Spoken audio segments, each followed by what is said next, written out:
up to me and they say, "You ready?" And I said, "The check is in the mail." Welcome to Bonehead, you guys. So let's start off with our topic real quick is road movies, but sadly an actor passed today who is in one of the best road movies of all time. Yeah, and I feel like we were responsible. Just like we were responsible for Dick Miller's death. I don't think we're responsible, but Jared Greer killed Burt Reynolds and Alan Thicke. And I'll tell you the whole story for 350. Just letting you know. Find me at a convention and I'll tell you how Jared Greer killed Burt Reynolds and Alan Thicke. I don't think we killed Charles Grodin, or as his friends called him. I don't know. They called him Rat Bastard because he was always so grumpy. Rat Bastard. They called him Mr. Grodin. Even his own. Let's start that rumor. Everybody had to refer to him as Mr. Grodin or he would kill them. I'll be honest with you. I wish it's just proving that we're getting older, because when they said he was 86, I'm like, damn it, he's 86. When did he get that old? Yeah. Yeah. But he looked like he was 50 in the early 80s. Yeah. So, when you were watching him, he was our age. Yeah. So yeah, let that sink in. But yeah, in honor of Charles Grodin's death, we are talking about road movies, and Midnight Run is one of the ultimate road movies. It is. It's a fantastic picture that I didn't discover till I was older, actually. I mean, it was rated R and it came out in the 80s, but it's him and Robert De Niro. Robert De Niro runs after, he's a bounty hunter, right? For escaped criminals. Joey Pants is in there, right? Joey Pantalone. Yeah, Joe Pantalone. It's kind of, it's a weird dynamic simply because you have two straight men. Right. And just by default, Robert De Niro is the comedic relief in that movie. It is bizarre. I know. Everybody goes, what was the movie? Was the not the Fokker movie, but Meet the Parents? It's like, who knew Robert De Niro could be funny? He's like, son of a bitch. It'd been funny 15 years ago. Had they never seen The King of Comedy?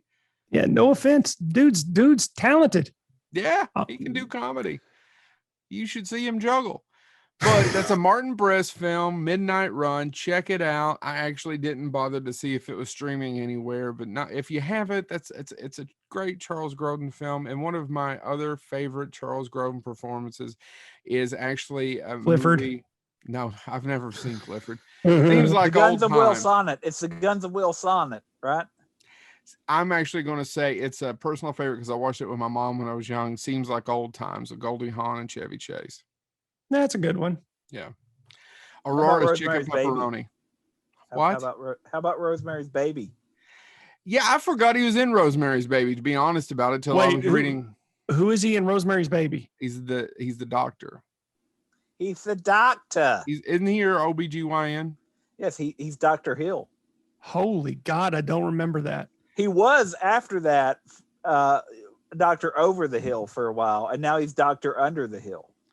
Oddly enough, here's a quick story. He was friends with Elaine May, and Elaine May is the one that wrote The Heartbreak Kid and got him cast. And he says that his movie career is because of her. But she was, and most people our age, much less people younger than us, don't remember. It was Nichols and May, right? Mike Nichols, who became a big filmmaker, director of theatrical and movies, and he was actually one of the people who auditioned for The Graduate, but he failed at it because he refused to learn 30 pages of dialogue. So can you imagine Charles Grodin as The Graduate? No, but I can picture him. I'm not memorizing that. Yeah, I can see him doing that as well. And apparently he made he was actually Mike Nichols' Catch-22 who made an impact on him about telling him he wasn't going to. That's how the story goes when I was looking at it today. So let's go on to road movies. Oddly enough, though, he handled the huge script that was Beethoven. He handled the gestalt of Beethoven. And real quick, though, I do, since before we move on to road trip movies, I do want to have Joe mentioned that movie. I do want to mention that he also had a memorable impact on me as in The Couch Trip, as well as oh crap, I'm blanking. I loved Oh crap, I'm blanking. That is an underrated film. Please sorry. tell us the plot of Oh Crap, I'm blanking for our listeners. And ladies and gentlemen, this is why I can't wing it. I have to have things written down. He had a very bit role, but his role in So I Married an Axe Murderer. I don't remember him being in So I Married. He's in it for about all of 5 minutes, where Anthony LaPaglia tries to commandeer his car. Which I talked about which I talked about Anthony in the last episode of. He's an underrated character actor that no one talks about anymore. He is, and but there's just that one moment in that movie makes it worth it, just to see Charles Grodin refuse to give up his car to a policeman. So, plus anybody that does a film called "The Grass Is Always Greener Over the Septic Tank" is aces in my book. So real quick, oh Lord, I've got something beeping here. So real quick, let's define a road movie, because I was asking someone today and I want to talk about, it's hard because there's so many definitions, Joe. Right. So here's what I want to lay down the definition, you guys, and you feel free to argue with me. What we're going to say is, and this is a little history for some of you all, Bob Hope and Bing Crosby did movies called road movies. They were literally called road movies. There's The Road to Singapore, The Road to Hong Kong, the one that I'm going to talk about in a few minutes, which is my favorite one, and what a lot of lists is actually, it's on a lot of people's favorite list too. It has Anthony Quinn in it. But those, I feel, are the quintessential road movies. By the way, for our younger audience, say road Bob Hope and Bing Crosby were actors, but you probably are familiar more with that shtick being represented by Stewie and Brian Griffin in a series of Family Guy episodes where they do things like the road to Rhode Island, the road to England, the road to, that is the shtick that they're making fun of. They even do the songs, You and I Are So Totally Different. That is all an homage. Matter of fact, if you don't know this about Seth MacFarlane, he's a huge fan of Crosby and all that, Sinatra and Sinatra. But originally, Quagmire was basically his update to Bob Hope. Yep. The woman lusting thing was added later on, but originally the first couple of episodes, you can kind of see it a little bit more. He's doing a lot of allusions to Bob Hope through Quagmire. Yeah, especially the chin. That's a good example. So I'm going to disagree with you a little bit in terms of that may be the quintessential comedy road movie, but road movies across several genres. And no, just the road. I laughed. Okay. Well, I disagree with you. I just like saying the road. It's a joke. Go on with it. No, but road movies can, in my terms of road movies, are road movies where it's literally traveling the whole movie from one place all the way to. No, James, the road is not a road movie. That's what I just said. The road. No, it's not a road movie. We James. cried. Another one that's on a list that I thought was interesting was Stagecoach. Oh, I didn't see that one on the list. Well, I was going to say, but go ahead with your definition, Chad, because I literally, that is my definition. It's a movie that takes place. People have to travel from point A to point B. So and it's all the adventures in between. That's right. It would be the road. The road is one then. One problem I had with the road movie definition, and everybody's going to disagree with me, and that's fine, is Dumb and Dumber shows up on a lot of lists, and I never really considered it a road movie because only a small go from one destination to the next. Exactly, but only a small portion of the movie is on the road. Like the whole last act, they are at the resorts. They're not traveling. So they have to have 3 acts of traveling. So you and then right out. So you have a Kerouac definition of road movies. Basically, you have to literally be on the road. And so when Indiana Jones films are not road movies because even though travel is involved, it's not the focus. I mean, there's those cool scenes with the dotted line in the plane, which to make it a plane movie. Yeah. But so I kind of understand what you're saying because I don't consider, even though Indiana Jones films, every single one of them involve travel. He has to go, blah, blah, blah. He has to go. But those aren't road movies to me. So I kind of understand what you're saying, Chad. Yeah. And I feel ill. So the ones on my list don't fit that category. And because for the most part, it is literally the whole movie is them on the road. And then of course you have the beginning setting up the trip. And then the end, you have the resolution, but for the most part, they are on the road. And by the way, and this is a legit road movie, but I refuse to put it on my list over the top. It appears on a couple of lists, and I was like, oh, that's a road movie. I haven't seen it in forever. Dude, By your it's- definition, a third act is them just arm wrestling, though.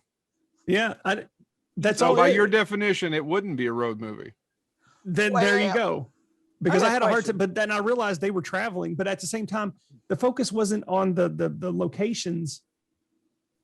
It was just they're on the road dealing with each other. But I mean, technically, I guess it could be. But you're right. The whole last act is they've separated. Already there. He's already got the kid there, and I'm almost positive the last third of that movie is just him arm wrestling, right? Yeah, it is. It is. It's all them arm wrestling, and then he had to leave the son, and then the son gets back to him. That's it. I mean, sorry, everybody. Spoilers. What? They haven't seen Over the Top. I actually haven't seen it since I was a kid. I've seen it more recently than that, but I have to. It's no rhinestone. No. By the way, I as I was prepping for this, and I'll be honest, I'm a spoiler. I had to break away from movies some. I'm going to talk about books. That is actually, I didn't want to talk about The Road, but I wanted to pull The Road just as a prop. God, I hate that movie. Anyway. It's also a book. Like Chad. The book came first. Okay. Let me rephrase that. I don't hate it. I admire for what it was. It's a one-off. I'll never watch that movie again. Well, I mean, the book. I read the book twice. Yeah, it's the book actually. My understanding. I have not seen the film because I honestly, it's one of those where, and I'm not a book snob, but there's no way. Even though I look at the cast, I'm like, God, that looks like a great cast. I don't think it can live up to the book. I just don't. I don't.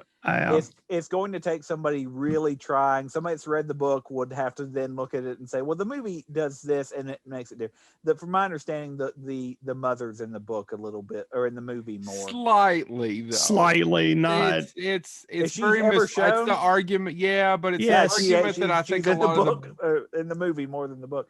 But so I'm going to talk a little bit about road fiction. So I'm going to stick to our pop culture. I'm going to broaden it a little bit. Well, you go first, James. Well, okay. Joe. Good plan. Start with the book first. This is where something wrong with books. Aren't we supposed to be? We're interviewing authors soon. Why don't you just alienate every guest I'm trying to get, Chad? Way to go, Chief. Hey, I appreciate how you're working on your ego, James. That's awesome, man. Building yourself up, thinking that they'll actually check out the show before they come on. Actually, a couple. It's happening. So I know it's happened. Normally, they just reach out to the people who've been on that they know, but yes, it has happened. And every once in a while, somebody will listen to it. I made a Kerouac reference earlier, and I'm not going to talk about On the Road. If you've never read On the Road, probably should read. Are you doing your vape again? Are you vaping? I'm trying to talk here, Chad. Are you vaping? Gotta get those tobacco dollars. James, anyway, put your teeth in your mouth. What's your next point? I'm not going to talk about On the Road because I think people talk about it too much. And I like Kerouac. I like Kerouac. Knick-knack, Kerouac, give a dog a bone.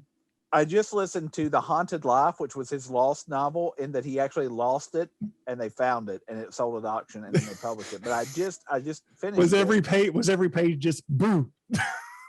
It's actually about he wrote it because two of his friends, and the reason Kerouac became like he was a lot of his friends died in the war, and it's called The Haunted Life because which one? World War II was a big one that impacted his generation, and so a lot of his friends died in the war. And not 1812. The Haunted Life was actually going to be his first novel. He was writing it, and it's actually a much more linear novel than On the Road. And it's basically every time about you family. Say On the Road. Now that I want to go on the road again. I can't imagine why. I argue there's On the Road, there's Fear and Loathing in Las Vegas, but I've mentioned this before, but I'm actually going to show it. Divine Rights Trip is a road. Nobody's made this into a movie yet, which is a shame. Because you could put a rock You have kissed Gurney Norman's ass for the 20 Have you ever years read the I've book? known you. No. Then you need to shut up. Because this book, well, I may share an office building with him. Well, yeah. This book though it's set in the dawn of the 60s, so it's a nice centerpiece between On the Road and Fear and Loathing in Las Vegas. It's set right in the middle. I would argue these are the books that could be a trilogy written by different authors. Divine Rights Trip is kind of a story about St. George versus the Dragon. For those that know that, yes, Chad, did you have a question, Buttercup? I didn't want to.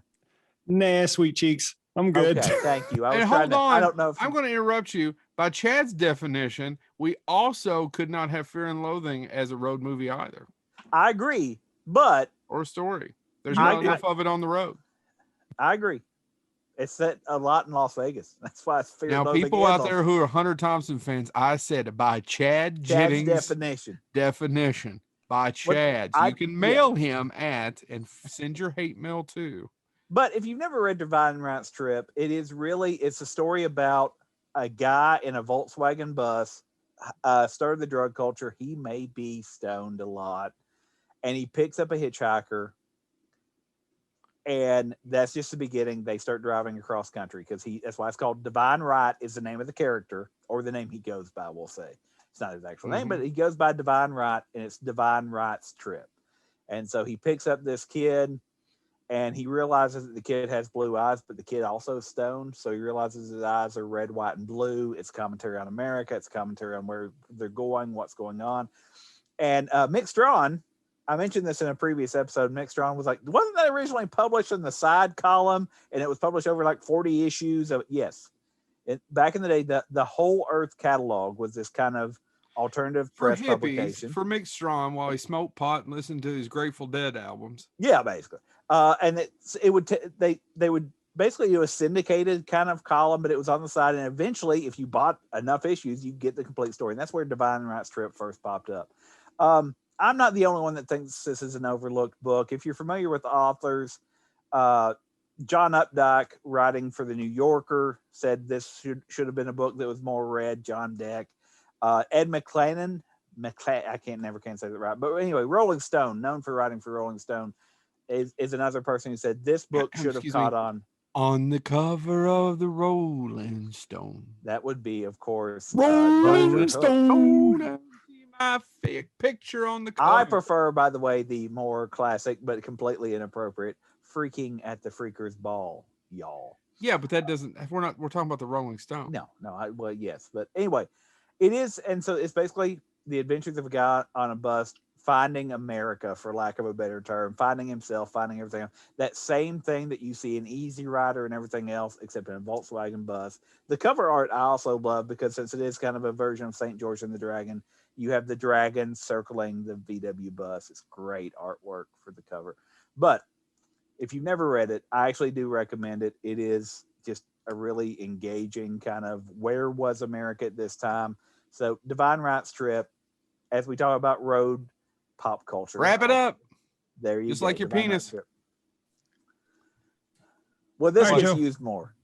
All right. So there is a couple, and I'd love to talk about Easy Rider, but I feel like I've talked about Easy Rider on here quite a bit. I'm actually going to talk about my favorite, and James nailed it. If you don't understand what a Bob Hope, Bing Crosby road movie is, it is very easy to watch one of those Family Guy episodes where Brian and Stewie are on the road. He's right. That is total knockoff that probably 80 or 90% of people have no idea. But my favorite one was The Road to Morocco. It's actually the third. It's made in 1942 of the road movies. Dorothy Lamar was an actress who starred in a couple of these, and she actually said later that the boys ad-libbed lines so much that she'd often not know when to say her lines since they didn't give her any cue. She was never in on the jokes. I find that hilarious. Anyway, Anthony, it is to us. I'm sure to her it was. I don't think she was happy at all. I mean, similarly, Sally Fields talks about working with Robin Williams, and everybody's like, "It must have been great." And her response was, "Yeah, it was, except he just didn't stop." So, Road to Morocco, two carefree castaways. They're always two lovable losers. They're always getting into some sort of trouble. And they wind up on a desert shore in the Arabian Nights city where they compete for the luscious Princess Shalimar. Now, some of this is a little bit of, it doesn't quite play the same way today. Someone is walking above me on the roof. But Anthony Quinn, if you don't know who that is, was the villain. He is Moulay Qasim. And also Zeus. He's also Zeus. And this isn't the first time he played someone from the Middle East. The issue is I can say, I'm sure he played every ethnicity. Yes, that's true. What's the one and only the lonely? He's Greek and only the lonely, right? Only and then he's Spanish and Walk in the Clouds. So, of course, he's probably like me. He's like, hey, I got cast, right? That was it. Got paid. Anyway, I'm getting off where's topic. the paycheck? Right. So Road to Morocco is my favorite one. If you've never seen it, it's fairly easy to find. It's on Prime. You can pay, but I think it's on a couple of other services. Wink, wink, wink, nudge, nudge. Check out one of them. They're not overly long. A couple of them are 80 minutes. I can't remember. I think it's The Road to Hong Kong even has a special guest star from a crooner of the time who was also famous that maybe James mentioned earlier. But this one is, like I said, one that shows up on a lot of lists. They will get into something. Bob Hope makes a quip and Bing Crosby eventually sings. I about sum it up. You're watching it for those things. If you're thinking about plot, how great this movie just speeds along, that's not for you. If you want a goofy little movie that influenced many, many films to come, whether they even know that it influenced them or not, then this is for you. Also, I think it was nominated for 2 Academy Awards, one for the script and one for set design. So check out Road to Morocco to understand where road movies originated. Chad. Yeah, I'm sorry. I was just trying to find he did play an Asian person in East of Sumatra, Anthony Quinn. So yeah, I'm pretty sure East he of covered Sumatra, west of Leslie County. he covered every ethnicity. That's where you get the rat monkeys. All right, I'm going obscure on mine. I put together a big list, and the ones I can't cover, I'll cover at the end. But I really wanted to go obscure, and this is one that I've been wanting to mention. So let's say you combine a road movie with the apocalypse. You add music. It's called The Road. And then you add a quest to become the king of rock and roll. 6-String Samurai. That is a true road movie. It is a very low budget. It only made $119,000. But that guy shot to overnight stardom. Yeah, because of that movie. Yeah, because of this movie. And if I'm not mistaken, this was his only movie. That's not right. Is it not right? No, he directed the Fourth Crow movie that everyone hates with David David Boreanaz. He leapt to overnight. So in the 90s, kids, you could make a low budget film, get a name for yourself, and somehow secure your next movie. Now I don't know if you can do this anymore. Now you just go to Netflix and do a 10 episode limited series. Yeah. But back in the 90s, you could do something really unique, really different, and get into Miramax and a couple of these other smaller companies and do a movie. And he ended up directing, I think it's Wicked Angel. Is that the name of the Fourth Crow? I think isn't it? I thought it was Wicked Prayers or something like that. Wicked Prayer, Wicked Angel. It's got David Boreanaz in it. So yeah, that was his next. And I don't know that he worked after that, but I'd have to Google it. Can we make a movie called Wicked Prayers to Wicked Angels? I think we could sell that. I don't have a plot, but we could sell it on that title. I'd sell that shit now. He's probably Wicked getting Prayers to Blessed Angels, something like that. We could work on that. He directed in 2019. He also directed a movie called Third Eye Spies. But 6-String Samurai, it is a very low budget, obscure movie from the late 90s. I believe it's 98. But yeah, it's all about this guy who looks an awful lot like Buddy Holly, who it takes place after World War III. The world's an apocalyptic wasteland. And he is trying to head to Las Vegas to grab the crown of king because Elvis Presley has died. And it's all about him running into various misadventures. He picks up a child who becomes his kind of like sidekick throughout the movie. But he fights Russians, he fights cannibals, mutants, some guy who looks like Death, but it looks very similar to Slash from Guns N' Roses. It is worth a watch if you can find it. I believe it is pretty hard to find right now. It's on Amazon, says. Is it on Amazon right now? Great. So yeah, that's what IMDb says. If you have Amazon and it's on there, check it out. It's about an hour and 20 minutes. It's an easy view and just enjoy the oddity that is 6-String Samurai. But yeah, it is a road trip movie because it never leaves the road. You know, the Crowed Wicked Prayer was the last. The rest of them, his movies are documentaries. Yeah, he did something with the James Cameron on one of his ocean movies, if I'm not mistaken. But yeah, that's all I have to say about it. If you want to check it out, I couldn't find a lot of research on it, but it's one of those movies that when I was a kid and teenager in high school, my friends talked about it. We could never find it. And then I found it one day on a cable channel, and then it disappeared again until it came back on streaming services a few years ago. It's just one of those forgotten oddities from the late 90s. It is weird.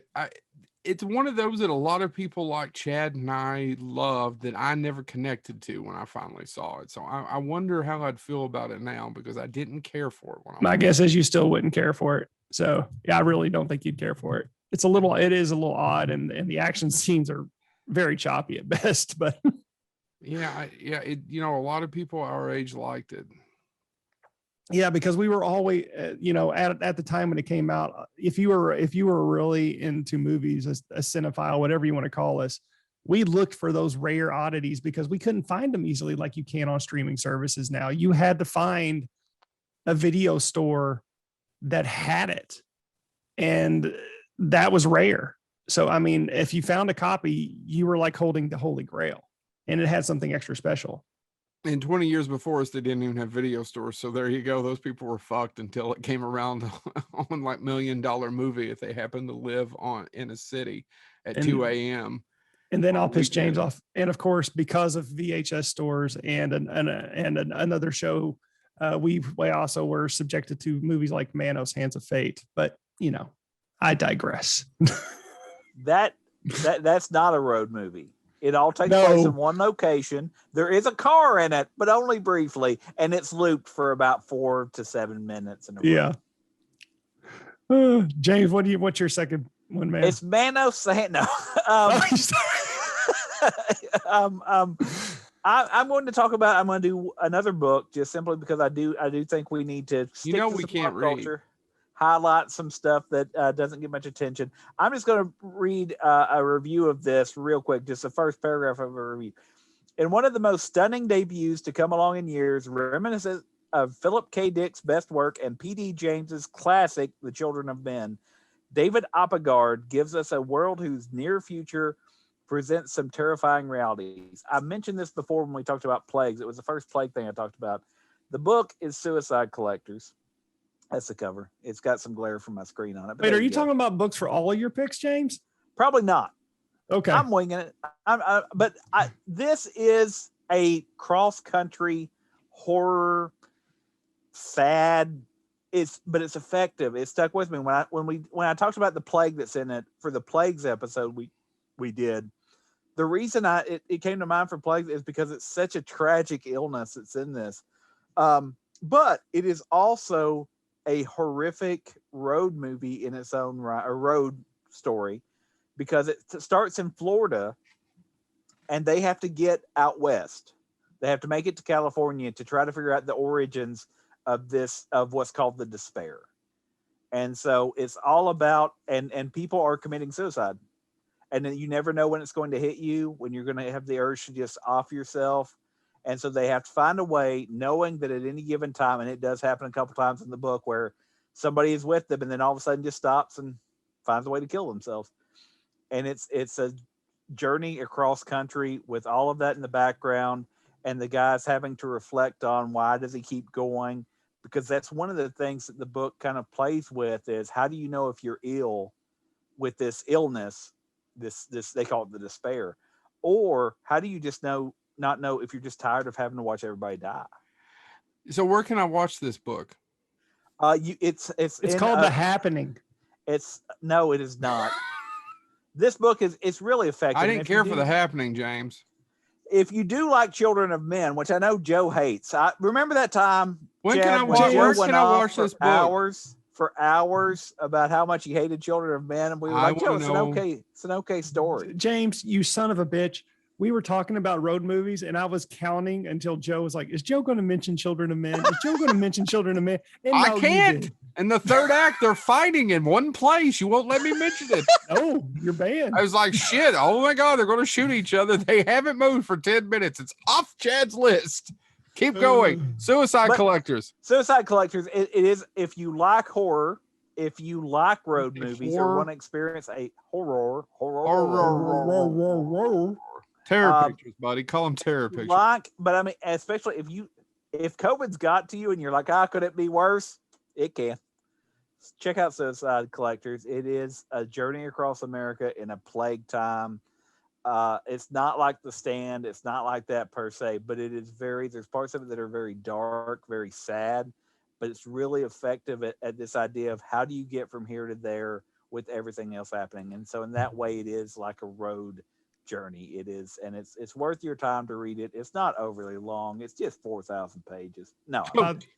By the way, for our audio listeners, yes, James is holding up the book through the entire time he's talking and pointing at it. Well, that's because he wants to make sure you people on the podcast who listen know that he's holding this book.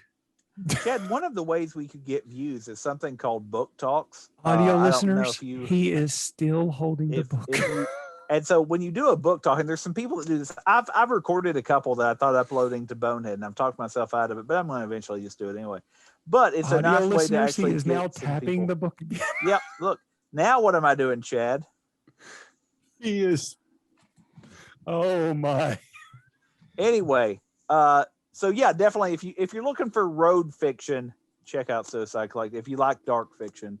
What was the term we talked about? Dark fantasy. If you like dark fantasy, I guess we're not supposed to say horror anymore. If you like dark fantasy. And now he is holding the book up again, folks. All right. So I'm moving along. What am I doing now, Chad? What am I doing now? Moving along. 2006 was a great year. I wasn't going to bring this up till Chad reminded me that Children of Men came out in 2006. And what I loved about 2006 is that it gave me 3 movies that I absolutely adore. One of them was Pan's Labyrinth. What a fantastic picture. Children of Men, I wish I could talk about it on here, but 2/3 of it, they're walking around, and 1/3 of it, they decided to stop and shoot folks and listen to a baby cry. Got no damn reason why. You've got to remember, there's that entire scene where they're not in a car at all. Yeah. And Michael Caine's letting her smoke pot. And Michael Caine's sitting there smoking pot and then making fart jokes. That's not a road picture. That's not a road picture. Can't talk about it. They're sitting still, and she's smoking, and she coughs, and it tastes like strawberries, right? Right, absolutely. And that's not. They're not. That's not a road picture. You can't smoke pot in a road picture, according to Chad. Now, hey, these are Chad's rules. So thank God that 2006 gave me the other movie that I absolutely adore. I actually haven't watched it in a while, and it's written by Academy Award winner Michael Arndt. I'm talking about Little Miss Sunshine. You know, guys, I've never seen it. That's a good one. I was going to actually, I'm unmuted for a second. You've never seen Little Miss Sunshine? I've never seen it. I've never had access to it. I need to go rent it. It's one of those movies that I know I would love. I have it. It's sitting right over there. Well, I don't know if I have it or not, actually. I thought I did. It's right next to your copy of The Fog. Probably. Get you to a Blockbuster and rent that picture. It's a great movie, and you can. It's actually on some streaming. I'll tell you later. Yeah. But it's directed by Jonathan Dayton and Valerie Ferris, a team that would go on to make another movie I actually kind of liked about Billie Jean King, and which also starred Steve Carell.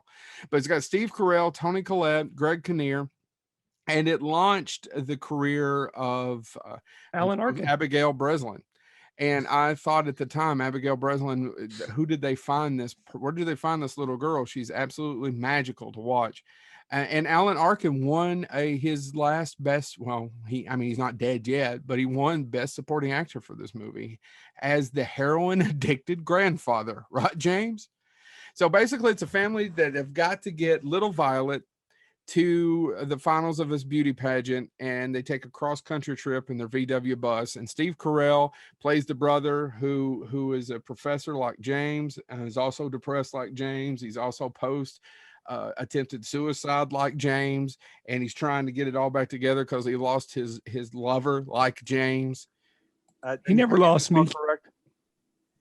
I hate to be this guy, Joe, but that actually She had done some movies before that were pretty Oh, big. it's okay, but I hadn't seen any of them. So Never once saw again, Steve Signs? Carell has I lost thought his you liked lover. Signs. Huh? She's a little girl on Oh, she's the little girl on Signs. I didn't know that. I Yes. Yeah, swear to God, Joe, I didn't. signs. Everywhere signs. No. We're not allowed to talk about Mel Gibson. Or can we talk about Joaquin again? I can't remember. It's off and on again. So back to it. They're going across country. Greg Kinnear's the dad. He's written some bullshit book that he's trying to get published about self-help, which, by the way, if you ever talk to me on a side note, I can give you my 2 cents about self-help. And the wonderful Toni Collette is the mom trying to keep it all together. Yeah, let Joe talk to you about masturbation.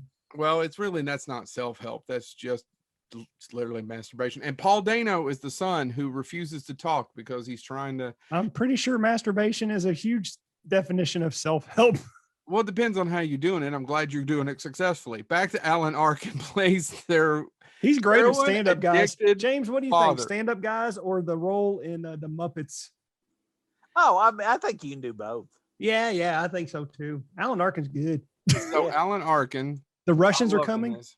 And at the end of it, once she finally is able to do her little dance, little song for the beauty pageant, it's one of those things that kills the house. I literally, that year 2006 was a fantastic time for it. Chad has taken his earplugs out. He is done watching. He is done listening. James is left. So I will go ahead now and shut up because the other two are I'm here. fantastic at this. I Keep was going. just, Who's next? I was just doing stuff. All right, I'll go. So the 80s and early 90s was rife with road movies in terms of not necessarily comedy, but drama road movies. And majority of them are not good. And honestly, this one, the lead actor has called it a piece of shit that he wished he didn't exist. And he was terrible in. Let me rephrase that. A piece of shit that he wishes didn't exist and that he was terrible in. I am, of course, talking about 3 for the Road with Charlie Sheen, Alan Ruck, and Cary Green. That's the one. That's the one. Have you seen it? Yes. It's not. I'm 43 years old.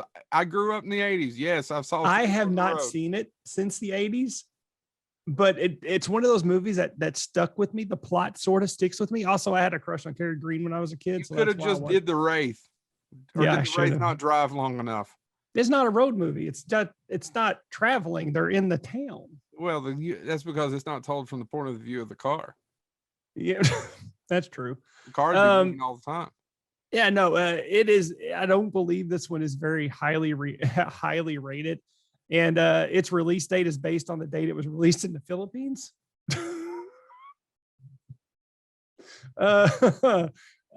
It was directed by Bill Norton. Do you know who Bill Norton is, Joe? Old Man Norton's son. He directed No. Convoy, Joe. Convoy? He directed Convoy. Convoy We're is gonna take directed by this Stan Convoy. Peckinpah. It's directed by Sam Peckinpah. Oh, sorry. He was the writer of Convoy, not the director of Convoy. I apologize. That was C.W. my fault. McCall sang Convoy. No, Well, it's a this bad guy this guy directed a lot of TV. And 3 for the Road was probably his big hit, as it were. He directed episodes of Buffy the Vampire Slayer, Tour of Duty. I could go on. Cisco Pike was his other major feature-length film. But no, 3 for the Road. All it is and real quick, it's about a political aide who's aspiring to get his career on. He's a straightforward career, and he's working for this sleazy politician. And this politician tasks him with getting his daughter to an institution because she is out of control. And then he brings along his friend who's kind of shy, introverted, played by Alan Ruck. You should know him more from Ferris Bueller Day Off. No, he's the captain of the Enterprise B. Was he shy in that? He's not. He's a storm chaser in Twister. Oh, he's also Spin City. I don't have a joke for this. Anyway, but no, I don't have a lot to talk about it, but I just remember loving it as a kid because it was one of those road films where a lot of stuff happens. There's this, and it drew on me, and I haven't watched it since I was a kid, and I want to watch it. Now I know probably if I watch it as an adult, I'll go, this is a piece of shit. But it was one of those movies that impacted me when I was a kid. There's another road movie that I'll do an honorable mention on from the early 90s that also had that impact on me. And honestly, these types of movies is just me being personal here. It's what inspired me to, when I wrote my first screenplay. That's what I wrote. I wrote a road movie, and it was based on movies like this that I watched as a kid. So, did it have Alan Ruck in it? No, he was too old by then. He was Spin City at that point. That was the problem. It had to put Alan Ruck in that. You got a green light. Alan Ruck greenlights pictures. I hope Alan Ruck somehow hears about this and calls us and tells us to stop name dropping Alan Ruck. Because Alan Ruck would do that. Alan Ruck would say, will you stop name dropping Alan Ruck? And Alan Ruck, we'd listen to you. And by the way, he's feel free to come on the show and just verbally abuse us. I mean, it had a killer cast too. It had Raymond J. Barry. It had James Avery, for God's sakes. Charlie Sheen would have rather been drunk in a ditch. Which he was, let's face it, let's face it, he was during this movie. He was probably already drunk in a ditch. But yeah, some reviews give it a lot of high reviews, but I'm sure those people are wrong. But I haven't seen it in a long time. That's one I can't imagine aged well. No, I'm sure it didn't. And like I said, it's the 80s and 90s, early 90s, a lot during the 80s had these types of road movies. I mean, we were rife with them. And I had to bring up one. Just because, and this was the one that I had to bring up, was 3 for the Road. Got it. All right, James. Do you have a movie? Is there something I can watch? Yes. Well, I'm going to do this. It's kind of an honorable mention, but I want to do it at the start. I want to talk about probably one of the most influential pieces of road fiction that kids see early on. And it's kind of dark if you think about it. It's about these packs of roving dogs that they're kind of equal opportunity. It sounds kind of utopian that there's big dogs and there's little dogs and all this stuff, but they're always trying to get somewhere. And if you follow them on this journey until finally they kind of drive all these different places, they wear different outfits, they do all this stuff until finally, Joe, and I want to spoiler if you don't know where this is going. It's not an incredible journey, is it? They finally, Joe, get to the tree. And the dogs get up on top. They do. That's what this is about. It's a road. Oh my God. It's a road story. Go, dog, go. Now, listen, there's one a little bit more darker. Audio listeners, James is holding a book up again. If you're ready for it. And this is Beagle dressed as a masked vigilante. Yeah. No, he's in a car. See? Now, listen, Chad, you may need to hide your eyes. I know you're sensitive. You have a fear of bears. If you're ready for something a little bit darker, another good road fiction, Bears on Wheels. Now, these bears are on wheels. Is that the Berenstain Bears? Yes, it was when they worked for Dr. Keep their damn religion to themselves. No, this is the original ones by the husband and wife, not their children. But Bears on Wheels, they are on wheels and they're going to stack up. And this is terrifying. You're afraid of one bear coming after you. What are you going to do when there's 3 bears coming after you, Joe? That's a road picture horror right there. It depends on your definition of bear. Do you have a movie? Now there's 5, Joe. He's pointing at 5 bears. Do you have a movie? Yes. If not, I'm rolling on without you. It's the Blues Brothers. I know you hate books, but we're supposed to be a pop culture. Books. I'm just wondering if you had something for me to watch. James is Children of Men. James, I'm not against books. I'm against commitment. I know, but we're supposed to be pop culture. I'm trying to bring in some books here. I read books. Well, anyway, but no, Blues Brothers. I think Blues Brothers is totally a road picture. They. I don't know. That third act, all they do is perform in that concert hall. Yeah, it's a road movie.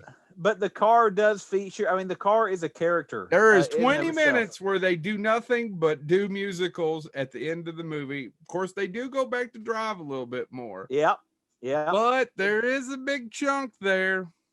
They're on a mission from God. I don't know. And is it yeah. No, it's a road musical. Actually, I would argue it's a road musical. Oh, so basically Bob Hope and Bing Crosby.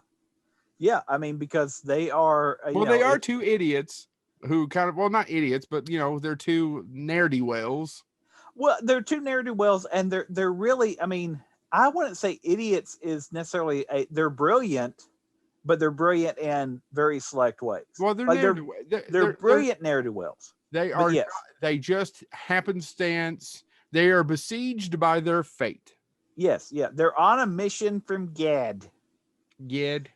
Yeah, Gid. I'm on a mission from Gid. And by the way, once again, I only saw or edited for TBS as a kid, where they cut out the entire Carrie Fisher subplot. So it's interesting because I was going to bring this up later, but John Landis directed that picture. He also directed Spies Like Us, and Spies Like Us is kind of a throwback to road movies. So much so that Bob Hope comes into the tent with Chevy Chase and Dan Aykroyd and says, "Doctor, doctor, doctor, glad I'm not sick," which is a road movie joke, and it rolls right out. Mm-hmm. Yeah, no, but no, Blues Brothers, I think, is just the actions that take place in the car are some of the most memorable. The car is in of itself a character. I mean, if you wanted to really, and I say this not jokingly, you could probably get away from doing a religious reading, quote unquote, of that film, because it does seem like they are blessed. I mean, the car holds up through unbearable things, and when does it fall apart? When they've reached the promised land. Yeah, I mean, their promised land, which you're right. The Cook It's County Cook auditor. County, Yeah. yeah, they've got to get the money to the auditor to save the orphanage. And so Blues Brothers is one of my favorite road movies, just simply because, and it also has so many great lines, but they do explore America. They have to deal with intolerance in different areas. I hate Illinois Nazis. God, I hate Illinois Nazis. But they also end up at a country western bar. So it really does capture the diversity you see on the road if you stop at all these different types of No, places. I agree with you. It is. I do consider that a road movie. Yeah. So I mean, I love the Blues Brothers. I don't have a Blues Brothers costume because I can't find a tie that thin anymore. But it is one of my favorite films of all time. It really does. It kind of influence. And I mentioned it for our soundtrack. I love the music. I love everything about that. Dan Aykroyd is one of those people that if I ever got to meet, I don't know what I'd do, because between Ghostbusters and Blues Brothers and Nothing But Trouble, what more could you want from a performer and a talent? All right, you ready for me? Yep. All right, mine really, comes out. You're gonna go anyway. Mine came out the next year, and it had a couple of scenes in the movie that taught me that I liked women. I didn't know how, I didn't know why, but it just had an effect on me, even at a young age. Going, that's cool looking. Adrian Barbeau. Facts of Life is not a road movie. What'd you say? Facts of Life is not a road movie. Anyway, Adrian Barbeau and Tara Buckman rolling around in that car. Yep, that's what I'm talking about. One of the greatest casts of all time, and a huge turkey that I still enjoy, that I still love, Cannonball Run. Directed by Hal Needham, written by Brock Yates, although I have no idea what Brock Yates, did he just write down probably some sort of, there couldn't have been much of a screenplay for this piece of shit, right? There couldn't have been. There had to be an outline, some sort of dialogue, and then Hal Needham said, hey, Bert, say something funny. Hey, Roger Moore, say something funny. Well, Farrah Fawcett, Dom DeLuise, Dean Martin, Sammy Davis Jr., Jack Elam, Adrian Barbeau, Terry Bradshaw, Jackie Chan. By the way, guys, is this the first time they had Jackie Chan? Was this his first English film? I think I think it is. Accurate. By the way, though, I want to say this out loud. I don't know if anybody else is watching Hanging with Dr. Z. No. Which is Dr. Zayas it's Dana Gould did it as a web series. You can watch it on YouTube. Hanging with Dr. Z. They do an entire episode where it's supposed to be Dr. Z interviewing Dana Gould. And he does an entire line where he goes, you know what would make you more popular? If you would have been in some of those Cannonball Run outtakes. I'm not in that movie. Yeah, but listen, everybody loves those outtakes. Yeah, they're good, but I wasn't in the movie. You'd be more popular if you were. So much so that they ripped them off later for what? Does Anchorman have them? And so does oh crap, why can't I think of the NASCAR one? Talladega Nights. Talladega Nights. Okay, and I'm not done. Bobby. Jamie Farr, Peter Fonda, just to name a few. Huge cast, filmed in 36 days. I don't know how he filmed all this shit in 36 days. Yeah, Second it was. unit. It was Jackie Chan's first movie. Hal Needham's notion of including bloopers during the closing credits, Chan began a tradition of doing the same in most of his movies from this point on, by the way. It influenced him. And I didn't realize it was planned as an action movie starring Steve McQueen, but after his death, the lead went to Burt and the movie became a comedy. So I can't picture it as a serious film. I can't either. But also, did you know this is the one that made Burt Reynolds the highest paid actor in cinema history up until that point? He made $5 million to work 4 weeks on Cannonball Run. I'd work up to 8 for $5 million. That's the type of guy I am. I did that film for all the wrong reasons. I never liked it. I did it to help out a friend of mine, Hal Needham, and I also felt like it was immoral to turn down that kind of money. I suppose it sold out, so I couldn't really object to what people wrote about me. But the bulk of the stars... Hold on, wait, real quick. Gator came before that, right? Right, yeah, I know. So he looked at Gator and went, this is good. Cannonball Run, I'm doing it for free. He did it for the money. I'm pretty sure Smokey and the Bandit Part 2 came out in 80. Let me double check this. I think he did Smokey and the Bandit Part 2 before that. So that seems like a little bit more of a sellout than the other. What do you all think? A bit. Yeah. Smokey and the Bandit 2 came out the year before. And by the way, he may have shit on it, but he cashed the check. And you know what he did, boys? Started his own theater for a while. Cannonball Run 2 in 1984. Which I don't think played against Ghostbusters anywhere, but still.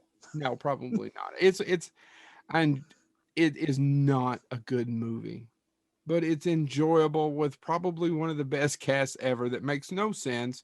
They're driving cross country in something called the Cannonball, and whoever gets there wins X amount of dollars. I don't even remember how much the money is. And it was a real race created by the writer of the movie, Brock Yates. Yeah.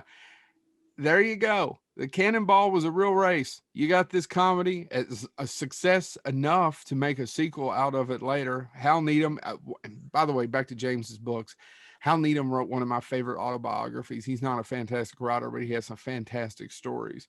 So I do suggest you check out his autobiography if you're into filmmaking and you love Smokey and the Bandit. I was going to say, and by the way, that I think is a secret to writing, and other writers, I should say writers that get paid for it, because I don't. But I think that's the secret to what's going to make a book great. Is the story so compelling you'll ignore the flaws? Or are you so flawless that your writing is so strong that I'm interested in where it's going anyway? Or are you both? And those are the people, by the way, that are phenomenal and great and all that stuff. So I know, not a great movie. Definitely better than the sequel, but check out Smokey and the Bandit. Check out the Cannonball Run. Chad. All right. I'm going to save this is kind of a comedy, but it has drama elements into it. I'm going to save most of my comedy road trip movies for the honorable mentions. This came out 5 years ago. It's a really good film. It's on Netflix. The Fundamentals of Caring with Paul Rudd, Craig Roberts, and Selena Gomez. It's a good movie. It's actually directed by Rob Burnett. Rob Burnett, if you know, he is mostly a television producer. He produced Late Night with David Letterman. It's one of his few ventures into directing. It's a great movie. It's about a man who's a caregiver. He's actually just starting to be a caregiver. He has a lot of tragedy in his past, which you find out from the movie. I don't want to go into it. Hopefully you'll check this one out. But he takes a job to caregive for this teenager who has this genetic disorder, which basically he's immobile. He can't move. For the most part, he has some mobility in his hands and his neck. That's about it. And after a while, after his mother leaves, the boy convinces him to go on a road trip, and it's all about them on the road, them getting to know each other, them running into adventures, getting to know each other. Then there's also, it has all of the elements of a typical road trip comedy drama. There's the conflict, there's the resolution, there's a bunch of there's a lot of funny moments in between. It is one of those movies that does tug at your hearts, especially if you're a father. It has some of those pieces in it that will make you cry. I just, it was like, I'd just been a father for 2 years. So it came out at that right time where I was like, just getting the grasp of being a father. So I highly recommend it. Again, it's not, I had my original list and it was straight comedies, and I edited it down and I was like, well, I need to put some, and each one of mine has a different element of my life into it. So that's why I picked this one, because it is a drama. It has all the elements of, that I have kind of evolved into in my love of film. So highly recommend checking it out. It kind of came in under the radar, and it's not one of those movies that Paul Rudd's known for, and it should be, because it does display his range. He's not just a comedic actor. He does have a wide range, and I hate him for it. He also doesn't age. He's immortal. He's a Highlander. He is a Highlander. And if they ever decide to remake Highlander, he should be in it. Well, they've been trying to for years. I keep reading but they can't come up with a plot. Actually, allegedly, I'd have no proof of this, but allegedly a script leaked, and it was basically the first film, but they wanted to leave it open for a sequel where it made sense. So after he won the prize, he goes into a bar, and everybody he killed is there, including Ramirez, who trains him, who goes, "Oh, that was just the first trial." And I was like, that's worse than the alien thing. If I watched the entire movie and it's like, oh, that was just a trial run before we do the real battle, I was like, what? No, don't do it into that. And way. Joe, how long did it take to film Cannonball Run? 30 some days. 30 some days. So there's Cannonball Run. The Fundamentals of Caring was shot in 26. So you can see what you can do with 20. And now that's today. And there's not a lot of car explosions, not a big cast. It's a very small film. But this whole film was shot in 26 days. There's no small films, just small people, Chad. Yeah. Highly recommend Fundamentals of Caring. People. Yeah, there's no small roles, just the small people who play them. Petty little people. Petty little people. Backstabbing little bastards. Like all right, gentlemen, any last words? Any of the ones you want to give a shout out to? I want to mention two things, and I won't go off on a lot of them, but I think, again, I know we're doing, y'all did films, I did a couple books and a film, but I also want to mention there was one television show that was basically a glorified road trip or journey, I guess, a road show that stuck with me as a kid. And I cannot think about going from town to town without thinking about this. And that would actually be Bill Bixby and the Incredible Hulk, where he had to go from town to town. He never could settle down. I joke about it all the time, and even Family Guy makes allusion to it. You know, that hitchhiking song at the end. Da, da, da, oh, wait, Bill Bixby was the hitchhiker? I love that show. Yeah, I'm glad, Chad. Thank you for joining the conversation, Chad. Anyway, but yeah, so I that's not what I would consider a traditional. It probably doesn't meet Chad's definition of a road, a piece of road fiction. But because he's never really in the car. He's just there. He's sometimes in a car.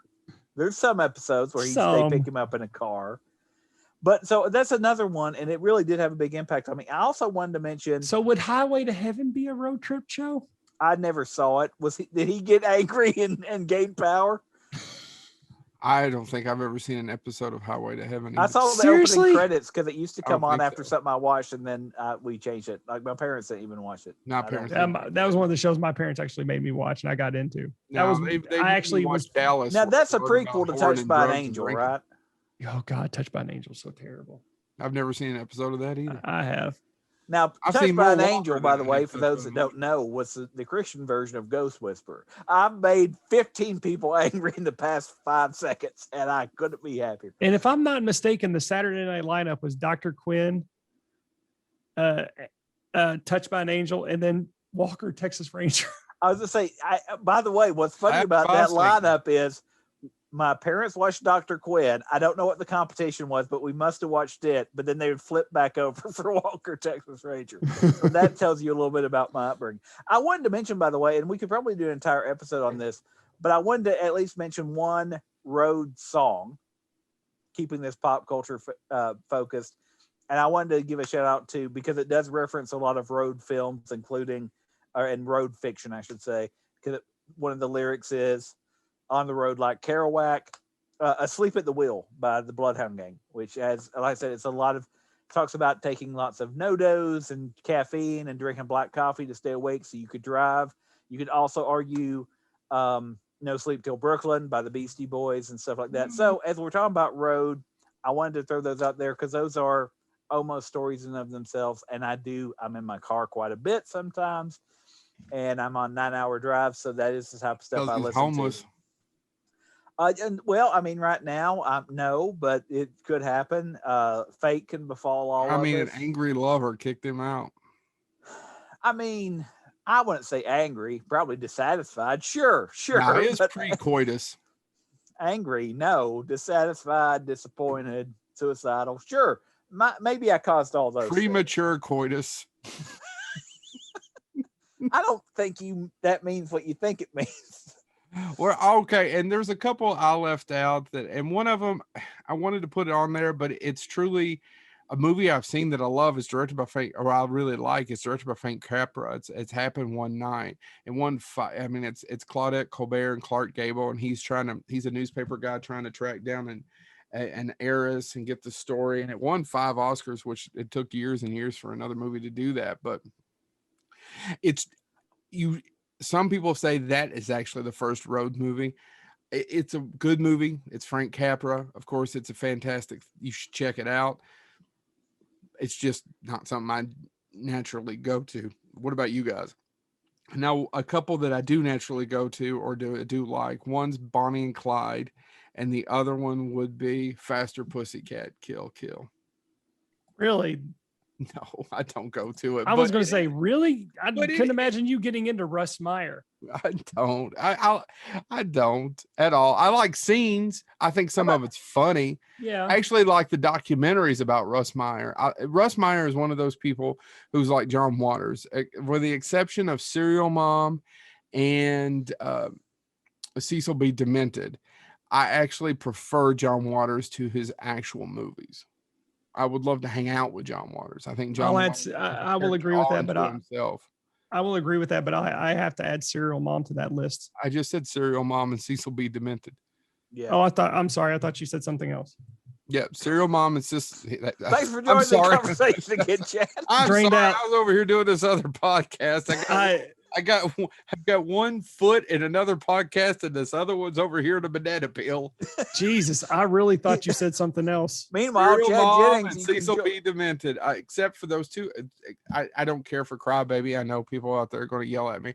I'm actually not a huge Hairspray fan. You can do follow Chad's other John podcast, Talking Wings, where he talks about different flavors of chicken wings. This week's garlic parmesan. And by the way, hey, John Waters' book about traveling and hitchhiking, you should check that out. That is a road book, like James was talking about earlier. He does 2 versions. He does the actual lie as part of the book, and then you read what actually happened when he hitchhiked from Baltimore to his apartment in San Francisco, which he really did to make this book. I won't, real quick, I forgot one honorable mention that if I don't mention, I'll kick myself later. Because it is, and we talked about it last. You are really bendy. You'd be amazed. I do okay for myself. Why did your ex-lover lawyer? That's funny, James. It's funny. I didn't mean to say lawyer, but because of your True stands when the world falls. The Muppet movie. Coitus. The Muppet movie is a great road movie. Yeah, it is. As a matter of fact, the fact they throw back into it in the recent one. How are we going to do this? How we did it in the 80s? By car. Anyway, go ahead. All right. So these are all of my honorable mentions. And some of these are really paining me not to put them on the list. But the first one, Jay and Silent Bob Strike Back. That's a good one. I love that movie. It is. I wouldn't say it's at the top of my Kevin Smith favorite films. Of course, Dogma and Chasing Amy come before it. But it does meet all your requirements because they're traveling over the end credits. Yeah, they don't stop.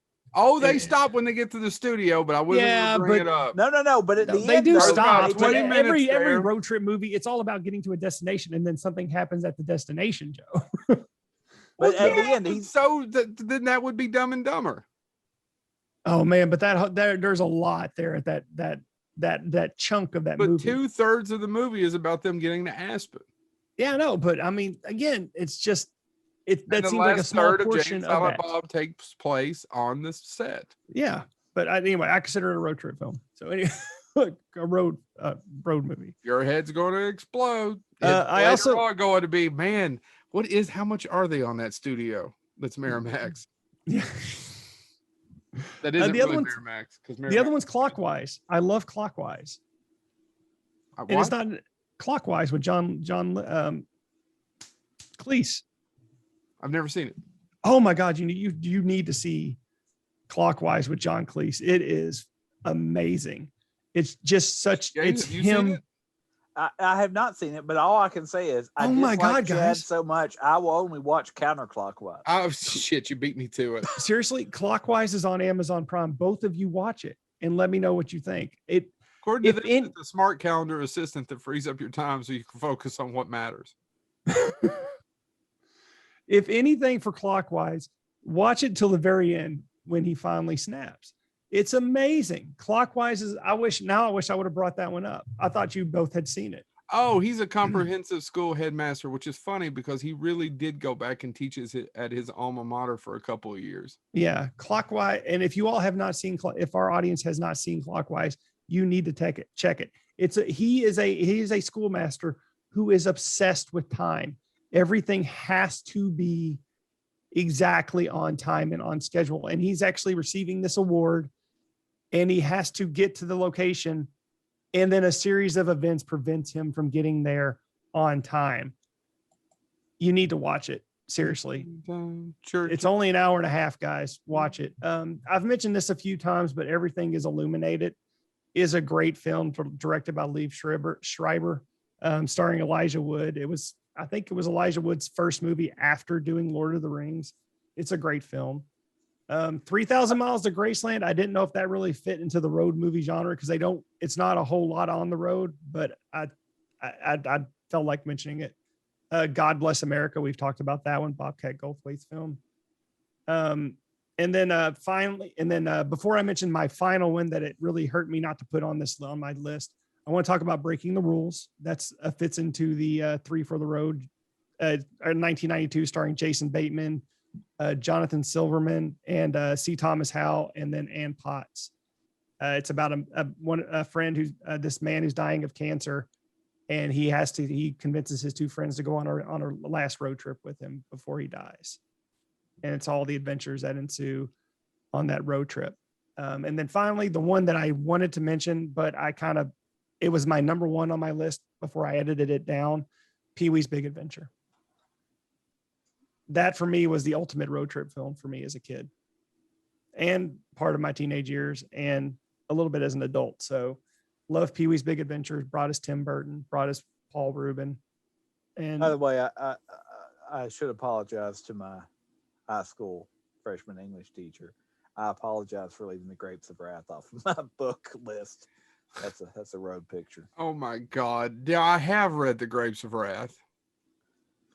And you really shouldn't read that book while you're traveling back and forth and your father's in the hospital. Yeah, it's not what you would call now the entire. It's not a feel-good film. The movie, the entire scene. It's been a while. I may misremember, but where there's been a miscarriage, but they want the one mother to keep being able to. Well, yeah, she whips out her boob and feeds the guy who's dying from her boob because she miscarried. That's actually Louis C.K. had a whole bit about. People don't remember. That's how The Grapes of Wrath ends. That's how the book ends. Well, I mean, it has that great speech, though, which the movie does really well. Well, the movie concentrates on him. On the Jones, and specifically Tom. Yes. On Tom Jones is what the movie concentrates on. And he is not an insignificant character in the book, but there's another 100 pages after his story's played out. Yeah, it's about the whole family. Yeah.